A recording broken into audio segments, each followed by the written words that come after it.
Hello students, today I am here with a new story for the students of class 12 from your book Vistas.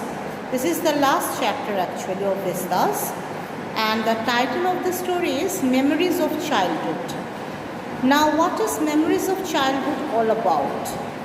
Here you will read about two people, two women who have shared the experiences of their childhood, and those experiences of the childhood was not a very pleasant experience but a very, you can say, fearful and very bad experience, unpleasant experience you can say. They have shared, the two writers. The first story is about a woman. Her pen name or pseudonym was Jitkalasa. Her original name is Gertrude Simons Bonin. Understood? She is a Native American woman. And the second story is about Bama, an Indian writer, a Tamil writer rather, from South India. So both these women, when they were young girls, when they were in their childhood, they experienced some prejudices just because they were born in the marginalized community. Understood? Because they were born in the marginalized community, they face these prejudices, this discrimination that the people belonging to the lower caste face.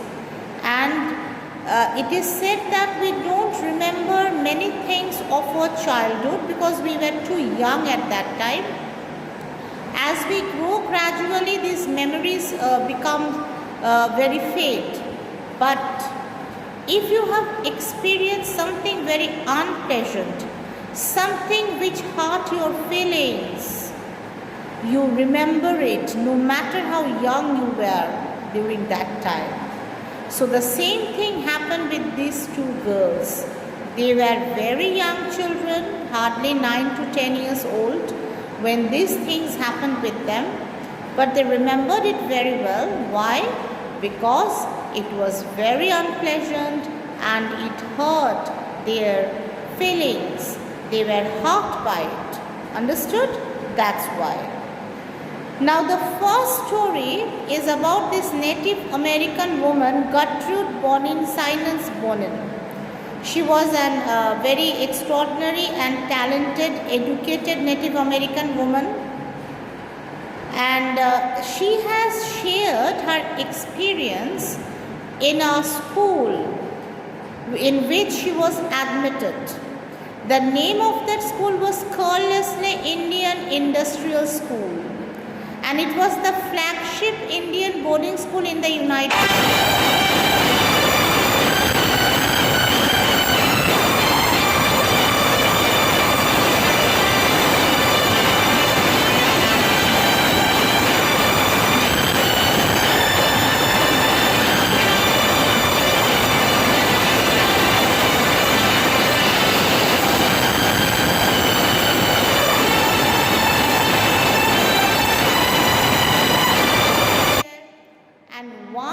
It was revealed that she was a Native American girl, then she faced some prejudices, some very bad, you can say, treatment she received from the school, and it was not possible for her to forget about them. Understood? And that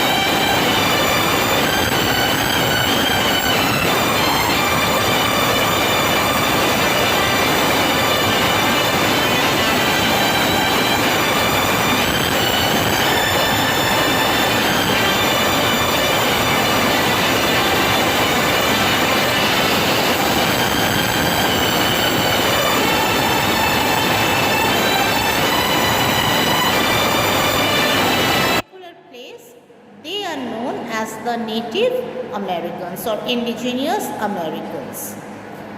And that is why they were treated as very inferior people.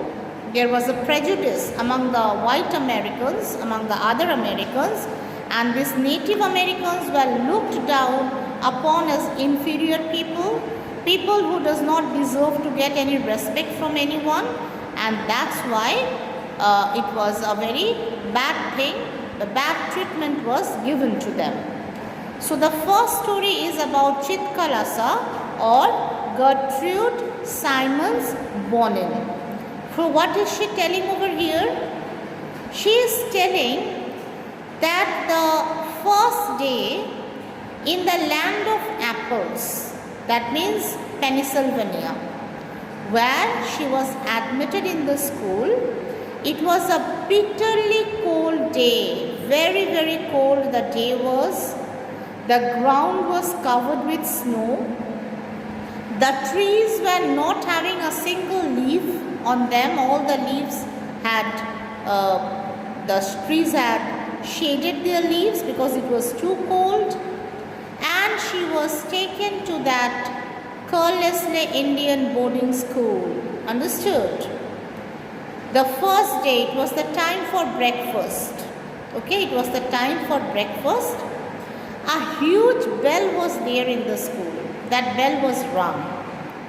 The metallic sound of the bell was as if there was a bell tower. Understood? There was a bell tower on which a huge bell was hanging, and it was the system of the school that at time of breakfast, lunch, that bell was rung, so that the students who are present, they hear the bell and they reach the respective rooms to take their lunch or breakfast. So the bell was rung. Chitkalasa understood that it meant something. The other students who were already present over there, who were not Native Americans, they stood up. They were moving on the floor, walking on the floor. They were wearing shoes which were making a lot of noise. Chitkalasa felt it was a very, you can say, irritating type of noise, very disturbing sound of sound. And people were talking, the students were also talking with each other.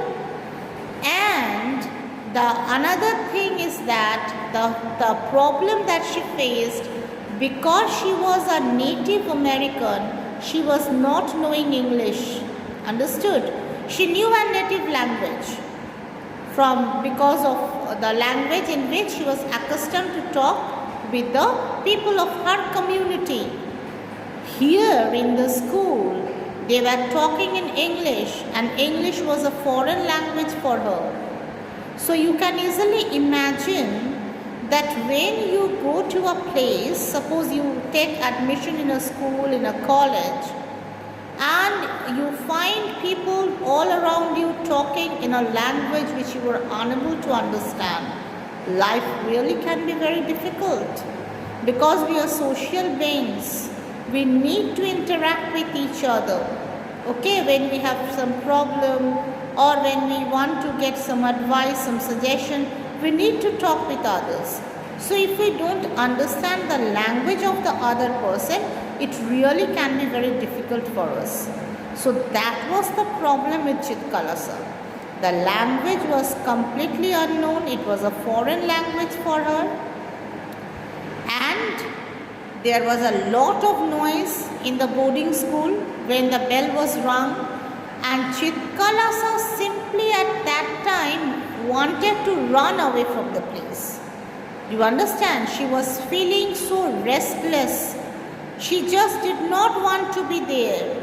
She just wanted to run away from the place, but she knew that that wish could not be fulfilled because everyone was watching her, everyone was keeping an eye on her, and it was just not possible to leave the place, though she badly wanted to leave the place. You understand? She badly wanted to leave the place. So she was feeling very restless and very miserable in her school on the very first day. In the next videos, we will read about what happened next.